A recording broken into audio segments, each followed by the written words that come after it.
너희는 나의 모든 규례와 법도를 지켜 행하라. 그리하여야 내가 너희를 인도하여 거주하게 하는 땅이 너희를 토하지 아니하리라.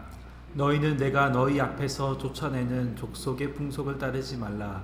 그들이 이 모든 일을 행함으로 내가 그들을 가증히 여기노라. 내가 전에 너희에게 이르기를 너희가 그들이 땅을 기업으로 받을 것이라. 내가 그 땅 곧 젖과 꿀이 흐르는 땅을 너희에게 주어 유업을 삼게 하리라 하였노라. 나는 너희를 만민 중에서 구별한 너희의 하나님 여호와이니라. 너희는 짐승이 정하고 부정함과 새가 정하고 부정함을 구별하고 내가 너희를 위하여 부정한 것으로 구별한 짐승이나 새나 땅에 기는 것들로 너희의 몸을 더럽히지 말라. 같이 읽습니다. 너희는 나에게 거룩할지어다. 이는 나 여호와가 거룩하고 내가 또 너희를 나의 소유로 삼으려고 너희를 만민 중에서 구별하였음이니라. 아멘. 아멘. 기원 후 2세기에 초대 기독교의 박해가 심해질 때 기독교를 변호하는 많은 편지들이 쓰여졌습니다. 그 편지에서 기독교는 이런 것이다 설명하면서 교리에 호소하지 않았습니다. 또 철학적 지식에 호소하지도 않았습니다. 우리 기독교는 이렇게 철학적으로 수준 높은 체계를 가진 종교다, 이렇게 기독교를 변호하지 않았습니다. 기독교란 무엇인가를 가장 잘 설명해 주는 것, 그것은 바로 교인들의 일상의 삶이었습니다. 177년경 쓰여진 아타나고라스의 편지에 이렇게 쓰여 있습니다. 우리 가운데는 교육받지 못한 사람들, 단순 노동자들, 늙은 여인들이 많습니다.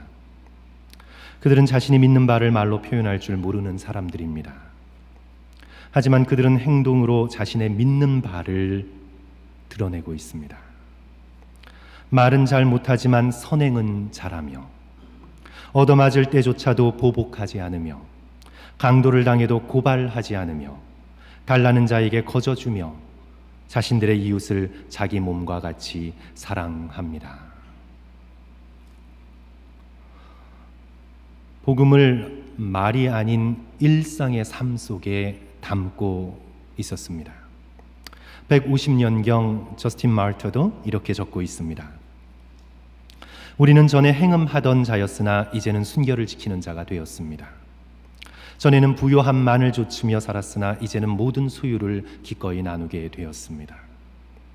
전에는 우리와 다른 사람들을 미워하고 밀쳐내고 저주하였으나 이제는 예수 그리스도 때문에 함께 살게 되었습니다. 원수를 위해 기도하고 핍박하는 자에게 그리스도를 전하며 뜨거운 사랑으로 함께 예수를 주로 섬기기를 고대하고 있습니다. 초대 기독교인들의 삶을 보면 그 속에 복음이 있었습니다. 말은 잘 하지 못했어도 일상 속에서 복음을 담아내고 있었던 것입니다. 사랑하는 성도 여러분, 오늘날 여러분과 제가 당면한 가장 큰 도전은요, 어떻게 주일뿐만 아니라 우리의 나머지 6일 동안에 복음을 담아내는 삶을 살아갈 수 있는가 하는 것입니다. 찰스 스윈돌 목사님이 다음과 같이 도전했습니다. 설교자들이여, 주일에는 이렇게 설교의 강대상이 세워지지만 월요일부터는 세상 속의 강대상이 높이 세워짐을 명심하십시오. 주일날 이렇게 설교하는 마음과 자세로, 이렇게 찬양 올려드리는 마음과 자세로, 이렇게 예배드리는 마음과 자세로 월요일 이후의 일상의 삶을 살아가야 함을 우리에게 지적해주고 있습니다. 이제 저는 이번 주부터 일상에 담아낸 복음이라는 주제로 우리 성도들과 함께 말씀을 나누고자 하는데요. 우리 나성하님교회 2017년을 열면서 우리 나성하님교회의 목회적 대주제가 너 자신을 새롭게 하라 였습니다. 우리 다시 한번 인사할까요, 성도 여러분? 자신을 새롭게 합시다. 다시 한번 인사하십시오. 자신을 새롭게 합시다. 너 자신을 새롭게 하라. 이것이 우리의 2017년 우리 교회의 대주제입니다. 어떻게 우리가 새롭게 되어질 수 있습니까? 그 대답으로 이쪽에 보시면 3개의 대답이 주어져 있죠. 첫 번째로 부르심에 응답함으로. 그래야 우리는 아브라함부터 시작하여 사도 바울의 부르심을 우리가 함께 생각하며 말씀을 나누어 왔습니다. 두 번째가 말씀으로 훈련함으로인데요. 말씀으로 훈련하기 위하여 우리는 연초부터 성경 통독과 함께 종교개혁 500주년 말씀 부흥회로 훈련받았고, 그리고 현재 모세오경 정독과 묵상 나눔 소그룹 훈련을 통해서 훈련받고 있는 중이고요. 그리고 또 이제 가을 말씀 캠페인으로 우리는 계속해서 훈련받게 될 것입니다. 어떻게 자신을 새롭게 할 수 있는가에 대한 세 번째 대답이 복음을 실천함으로인데요. 이제 오늘부터 시작하는 설교를 통해 우리가 일상에서 어떻게 복음을 실천할 수 있을까?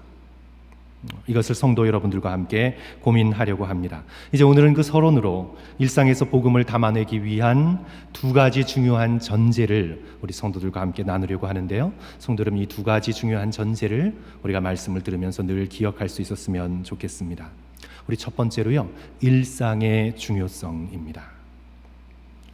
사랑하는 성도 여러분, 우리에게 일상이 중요합니다. 제가 앞서 읽어드렸던 편지에서처럼 복음이 드러나는 것은 바로 일상입니다. 만일 교회에서 예배 드리는 것만, 아니 기도하고 말씀 보는 것에만 복음이 드러난다고 한다면 리차드 포스터의 지적대로 우리의 영성은 5%짜리밖에 되지 않습니다. 왜냐하면 우리가 열심을 내어 평균 하루에 1시간씩 성경 읽고 예배 드린다 하더라도 그 시간은 우리의 전체의 시간의 5%밖에 되지 않습니다. 성도 여러분, 복음은 우리의 삶 전부와 연관을 맺고 있습니다. 우리의 먹고 자고 일하고 쉬고 사람 만나는 그 모든 일이 예수 그리스도의 복음과 연결이 되어져 있는 것입니다. 그래서 사도 바울께서는 고린도전서 10장 31절에서 그런즉 너희가 먹든지 마시든지 무엇을 하든지 다 하나님의 영광을 위하여 하라 말씀하신 것이지요. 어떻게 그렇게 할 수 있습니까? 어떻게를 우리가 함께 묻기 전에 이제 오늘은 일상이 중요하구나, 내가 나의 일상에서 복음을 담아내야 하는구나 라는 사실만 깨달으면 오늘의 말씀으로 충분하겠습니다. 어떻게는 이제 우리가 앞으로 몇 주 동안 함께 고민하며 살펴보게 될 것입니다. 오늘 우리가 함께 살펴볼 레위기의 말씀의 주제는요, 성도 여러분, 거룩함입니다. 우리 레위기의 말씀의 주제는 holiness, 거룩함입니다. 우리가 지금 모세오경 완전정복에서 레위기를 이제 읽기 시작하실 텐데요, 레위기를 묵상하면서 우리 성도들이 기억해야 할 아주 중요한 사실 하나는요, 레위기는 예배의 거룩함과 일상의 거룩함을 구분하지 않습니다. 물론 강조점은 안식일날 제사에 있습니다.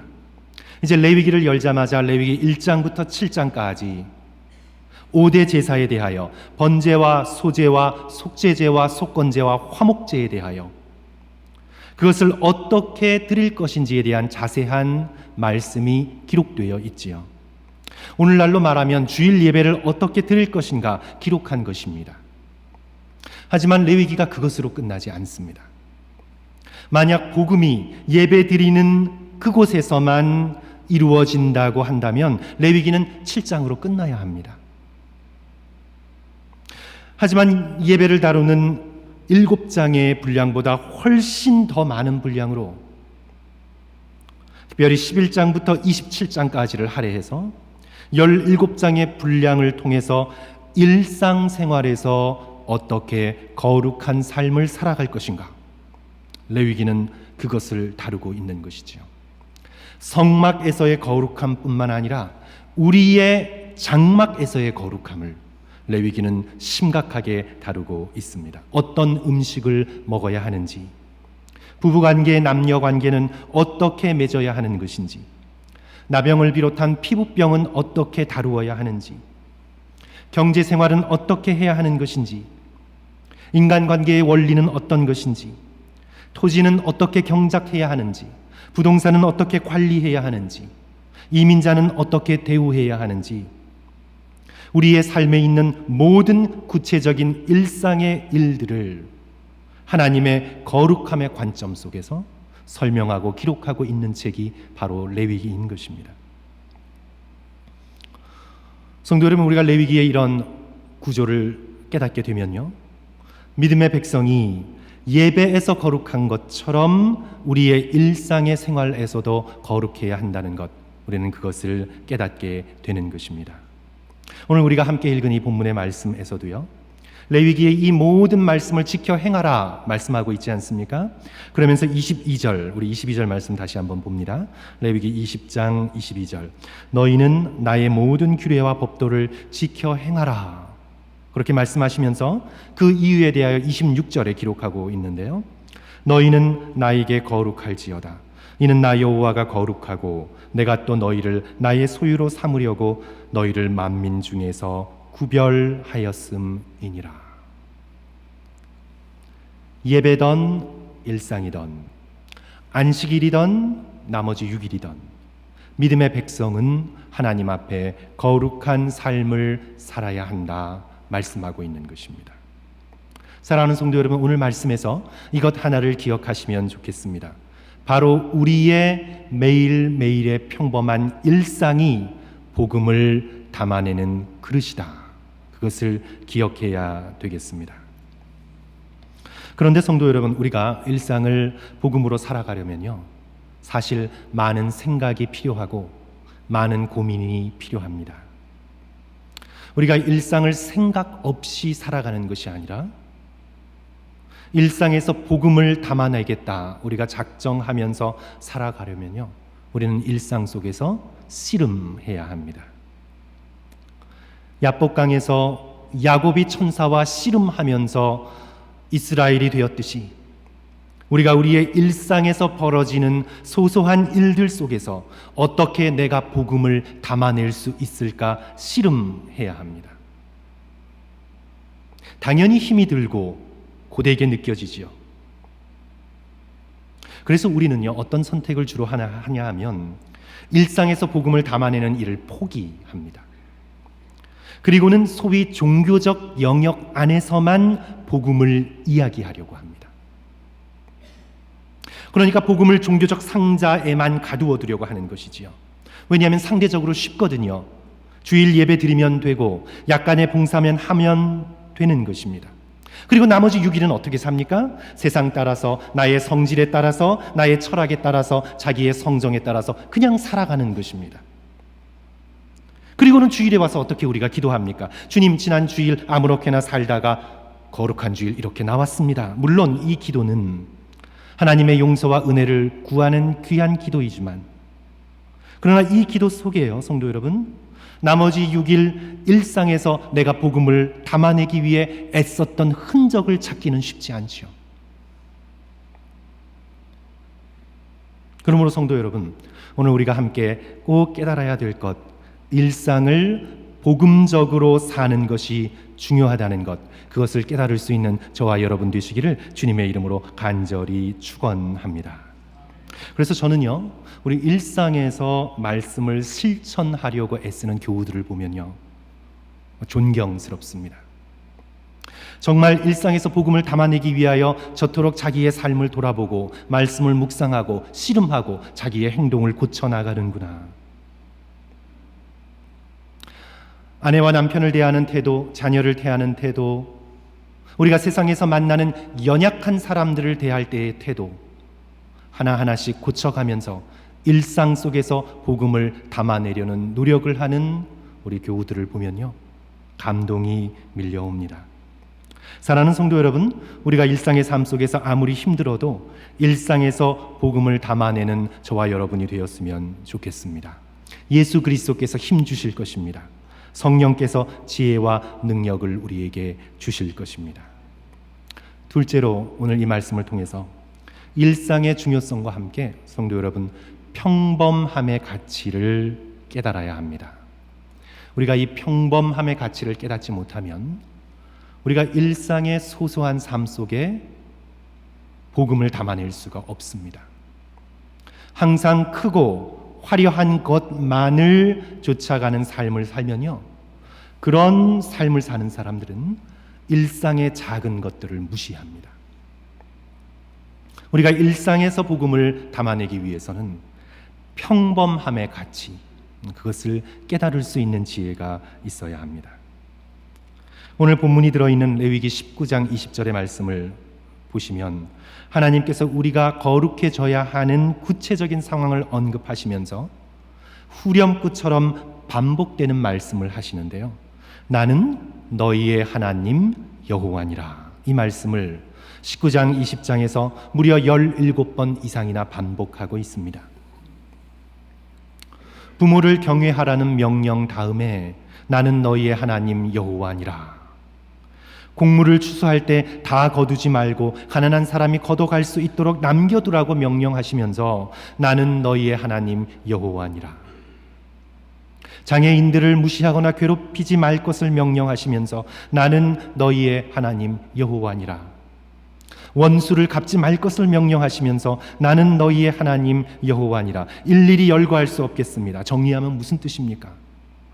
우리가 일상을 살아가면서 겪게 되는 지극히 평범한 일에서 살아계신 여호와 하나님을 기억하라는 말씀입니다. 부모님의 얼굴을 보는 것, 지극히 평범한 일입니다. 특별히 연로하시고 고통당하고 계시는 부모님의 얼굴을 보는 것, 지극히 평범하고 때로는 힘들고 고된 일일 수 있습니다. 그러나 그 평범함 속에서 하나님을 기억하라는 것입니다. 성도 여러분, 곡식을 추수하는 것 지극히 평범한 것입니다. 원수와도 같은 걸끄러운 사람을 우리의 일상 속에서 만나게 되는 것 평범한 일입니다.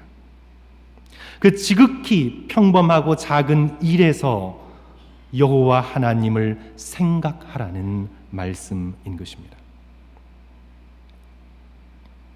오늘 본문인 레위기 20장 24절 25절도 성도 여러분 잠깐 보시면요. 우리 레위기 20장 24절 한번 보시겠습니다. 내가 전에 너희에게 이르기를 너희가 그들의 땅을 기업으로 받을 것이라 내가 그 땅 곧 젖과 꿀이 흐르는 땅을 너희에게 주어 유업으로 삼게 하리라 하였노라 하시면서 이제 하나님께서 어떤 말씀을 하십니까? 나는 너희를 만민 중에서 구별한 너희 하나님 여호와니라. 후렴구처럼 반복되는 말씀이 또 등장하지요. 그러신 다음에 이제 25절에서 어떤 명령을 주고 계십니까? 너희는 짐승이 정하고 부정함과 새가 정하고 부정함을 구별하여 내가 너희를 위하여 부정한 것으로 구별한 짐승이나 새나 땅에 기는 것들로 너희의 몸을 더럽히지 말라. 무슨 말씀인가요? 지극히 평범한 것, 먹는 것, 성도를 먹는 것이 얼마나 평범합니까? 지극히 평범한 우리의 일상의 식탁에서도 하나님께서 살아계시고 그 하나님께서 거룩하신 하나님이신 것을 기억하라는 말씀이지요. 성도 여러분, 다시 한번 강조하지만요, 우리가 일상의 복음을 담아내기 위해서는 평범한 것을 가치 있게 여겨야 합니다. 저도 그렇고요. 우리가 신앙생활을 하다 보면 우리가 신앙생활을 한다는 것이 성도 여러분 때로는 굉장히 평범하고 지루한 것이 그런 것이지 않습니까? 그럼 우리가 이런 신앙생활을 우리가 하다 보면요, 우리가 무엇인가 조금 짜릿한 것을 경험하고 싶다.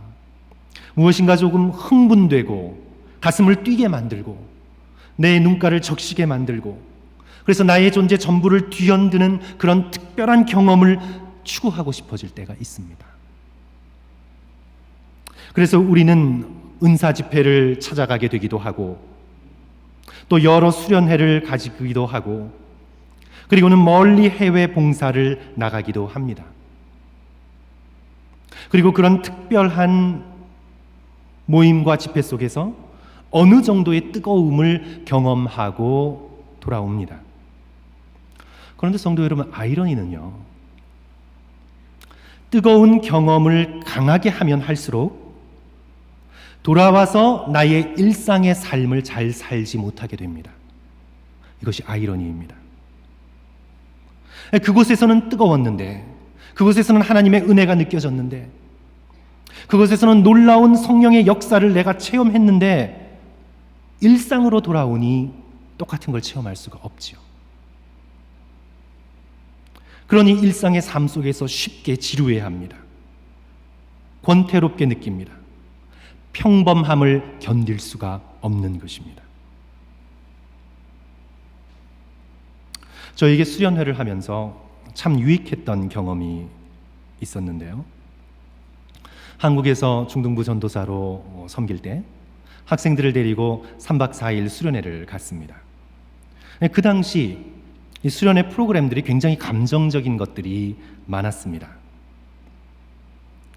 죄 지은 것들을 전부 다 적어서 불로 불태우고, 그리고 앞으로 내가 이렇게 살겠다 결심을 적은 종이를 가지고 종이배를 만들어서 그것을 강물에 띄워보내고, 밤마다 촛불 예배를 드리고 세족식을 하고, 캠프파이어를 하늘에서 불이 내려오는 것처럼 엄청나고 대단하게 그렇게 만들고, 그래서 학생들로 하여금 감정이 고양이 되어서 울고 기도하게 만듭니다.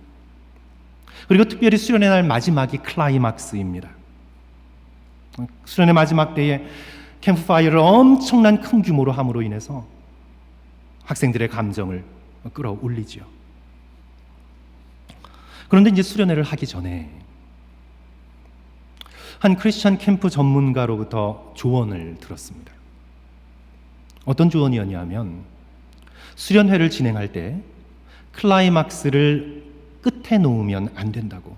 클라이막스를 끝으로 놓으면 안 된다고. 클라이막스를 끝에 놓아서 학생들이 엄청난 경험을 하게 만드는 것, 그래서 아이들에게 수련회, 이번 수련회 정말 좋았어요, 이렇게 느끼게 할 수 있을지 모르지만, 이제 그렇게 클라이막스를 하고 그 다음에 아이들은 어디로 가야 합니까? 수련회를 끝나고 지루한 학교의 일상의 삶과 자신들이 때때로 큰 고통을 느끼는 가정의 삶 속에서 그들은 평범한 삶을 살기 위해 내려와야 합니다. 감정이 고조된 만큼 일상의 삶에서는 붕 뜬 상태가 되어서 적응을 하지 못한다고. 그래서 수련회 프로그램을 짤 때 오히려 첫날을 대단하게 짜고 그 다음에 갈수록 평범하게 하여서 수련회가 끝날 때에는 다음날 집에서 사는 것과 비슷하게 계획해야만 수련회 때 깨달은 은혜와 진리가 일상의 평범한 삶 속에서 적용되어질 수 있다고. 그렇습니다, 성도 여러분. 참 유익한 조언이었습니다. 사랑하는 성도 여러분, 우리의 신앙의 과제는요, 평범함 속에서 믿음으로 살아가는 법을 배우는 것입니다.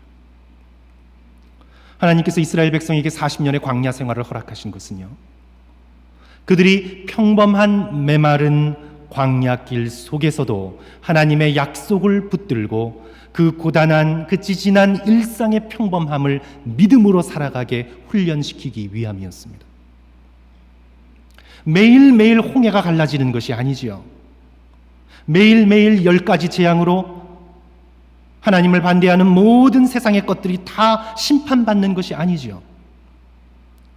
그것은 우리에게 하나님의 놀라운 구원을 보여주시기 위하여 우리의 평생 한 번 있을까 말까한 주님의 특별한 은총인데, 이제 그 은총의 경험을 가지고 우리는 어떻게 살아가야 되는 것입니까? 일상의 평범함을 믿음으로 살아가야 하는 것입니다. 그래서 사랑하는 성도 여러분, 우리는 평범함에 깃든 복음의 가치를 발견할 수 있는 저와 여러분이 되어야 되겠습니다. 우리 개혁주의 신학자인 마이클 홀튼이 평범함으로의 부르심이란 책에서 지적을 하는데, 어떤 지적을 하냐면, 여름에 먼 아프리카로 가서 우물 파는 것을 도와주는 봉사활동 훌륭한 것입니다. 훌륭한 것입니다. 하지만 동시에 내 이웃의 배수관을 고쳐주고, 내 이웃의 가난한 가정을 돌보아주고, 그 아이들의 숙제를 함께 해주고, 작은 지역교회의 어려움에 함께 동참하는 것, 다른 어떤 것 못지않게 훌륭한 봉사활동이 될 수 있는 것입니다. 사랑하는 성도 여러분, 오늘 말씀 가운데 다시 한번 강조해서 말씀드리지만, 우리 모두 일상에서 복음을 담아내기 위해서 다시 한번 우리의 인생의 평범함의 가치를 소중하게 여길 수 있는 저와 여러분 되시기를 주님의 이름으로 간절히 축원합니다. 저는 오늘 말씀을 제가 좋아하는 기도를 읽어드림으로 마치려고 하는데요. 우리 지상근 씨라는 기독교인이 쓴 허드렛 일에 같이 발견해 나오는 그런 기도인데 그것을 읽어드림으로 오늘 말씀 마칩니다. 주님, 오늘도 우리에게 일용한 양식을 주시고 먹고 마시고 살아갈 즐거움과 자유를 허락해 주셔서 감사드립니다. 이제 감사하는 마음과 섬기는 마음으로 접시와 그릇을 닦으며 주님께 영광을 돌려드립니다. 오늘도 설거지를 하면서 우리네 생활이 늘 정결하고 깨끗하게 주님 앞에 구비될 수 있기를 기도합니다. 주님께서 주시는 생명의 양식을 온전히 담아낼 수 있는 정갈한 그릇이 될 수 있도록 우리의 몸과 마음을 깨끗하게 하여 주소서. 설거지를 하면서 이런 기도를 하는 것입니다. 그리고 매일매일 설거지를 하고 청소를 하고 밥을 하고 빨래를 하는 평범하고 눈에 띄지 않는 이 일들이 곧 하나님께 드리는 최고의 예배가 되고 공동체를 살리고 아름답게 하고 건강하게 하는 최고의 섬김으로 거듭날 수 있도록 역사하여 주옵소서. 그래서 일상의 허드렛 일 속에서 작은 일에 충성됨으로 하나님 당신의 거룩한 임재를 경험하고 그 기쁨을 찬양하며 섬김의 즐거움을 누리는 매일매일이 되게 하여 주시옵소서. 주 예수 그리스도의 이름으로 기도드립니다. 아멘. 성도 여러분, 이 기도를 듣고 읽을수록 이 기도가 놀랍게 다가옵니다. 우리 다시 한번 우리의 일상의 평범한 삶 속에서 하나님의 임재를 발견하고 복음을 담아내는 저와 여러분 되시기를 주님의 이름으로 간절히 축원합니다. 우리 함께 기도하겠습니다.